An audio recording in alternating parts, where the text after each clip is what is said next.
میں آرمی میں جاب کرتا ہوں۔ یہ سردیوں کے دن تھے اور میں مصروفیت کے باعث 2 ماہ 15 دن کے لمبے عرصے بعد گھر چھٹی کیا تھا۔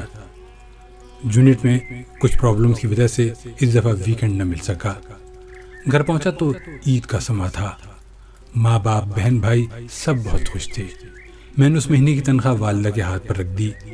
والدہ نے رقم کا کچھ حصہ اللہ کی راہ میں خرچ کرنے کی نیت سے علیحدہ کیا اور کہا کہ اس رقم سے ایک بیوہ عورت کے گھر راشن خرید کر پہنچا دینا جو دور کے گاؤں میں رہتی تھی۔ میں اسی وقت گیا اور راشن خرید کر لایا۔ گھر میں میرے لیے پرتکلف طعام کا انتظام کیا گیا تھا۔ بہن بھائیوں کے ساتھ مل کر لذیذ کھانوں کے مزے اڑائے اور سفر کی تھکاوٹ دور کرنے کی غرض سے رضائی میں گھس گیا۔ آنکھیں نیند سے بوجھل ہو رہی تھیں کہ اچانک اس بیوہ عورت اور اس کے یتیم بچوں کا خیال آیا۔ ارادہ کیا کہ ابھی جاؤں اور سامان پہنچاؤں۔ طبیعت میں سستی تھی، سوچا کل پہنچا دوں گا، لیکن بعد میں خیال آیا میں تو پرتکلف کھانے کا مزہ لے چکا، کہیں وہ بچے بھوکے نہ ہوں۔ اسی وقت لحاظ سے نکلا، ایک چادر اوڑھی، تھیلا موٹر بائک پر رکھا اور اس کے گھر کی طرف نکل پڑا۔ شدید سردی تھی، دھند بھی بہت زیادہ تھی۔ ایک دور گاؤں میں اس عورت کا گھر تھا۔ اس کا شوہر مزدوری کرتا تھا اور 4 بچے تھے۔ ایک ناگہاں حادثے میں شوہر کی موت ہو گئی اور اب اس کے یتیم بچوں پر دست شفقت رکھنے والا کوئی نہ تھا۔ قسمت بھی بہت ستم ظریف ہے۔ خیالات کا ایک سمندر لیے اس بیوہ عورت کے گھر کے باہر پہنچا۔ گھر کیا تھا بلکہ ایک ڈربہ تھا۔ ایک کمرہ، چھوٹا سا صحن اور ایک خمیدہ سی 4 دیواری تھی۔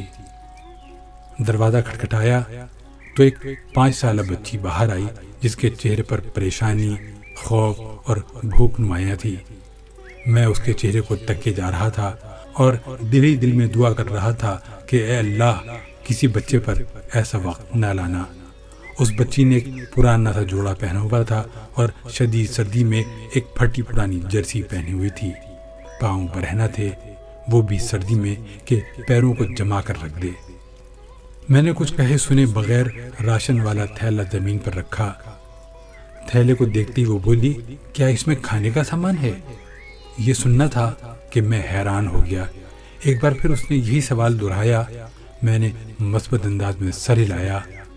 وہ بچی خوشی کے مارے چیختی چلاتی ماں کی طرف بھاگی اور یہ کہے جا رہی تھی، امی فرشتہ آ گیا، امی فرشتہ آ گیا۔ اور پھر 2 اور چھوٹے چھوٹے بچے خوشی کے مارے دروازے پر دوڑے چلے آئے، کبھی مجھے دیکھتے کبھی اس تھیلے کو۔ میری آنکھوں سے آنسو رواں ہونے لگے، ہونٹ کپ کپا رہے تھے اور جسم میں ایک سرد لہر سی دوڑ رہی تھی۔ یا اللہ، یہ کیا ماجرا ہے؟ کیوں یہ بچے مجھ گناہگار کو فرشتہ سمجھ بیٹھے ہیں؟ انہی سوچوں میں غلطاں تھا کہ ایک خاتون جو ان کی ماں تھی دروازے پر آئی اور دروازے کی اوٹ میں کھڑی ہو کر روحانسی آواز میں یہ کہنے لگی، میرے بچے 2 دن سے بھوکے تھے۔ غیرت گوارا نہیں کرتی کہ کسی کے آگے ہاتھ پھیلاؤں۔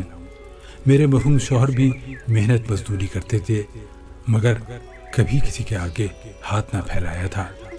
ان کے چلے جانے کے بعد ان کی دیکھ بھال کرنے والا کوئی نہیں۔ رشتہ داروں نے ہاتھ کھینچ لیے ہیں اور محلے والے بھی مدد نہیں کرتے، مگر کبھی کبھی آپ جیسے نیک دل لوگ مدد کر دیتے ہیں۔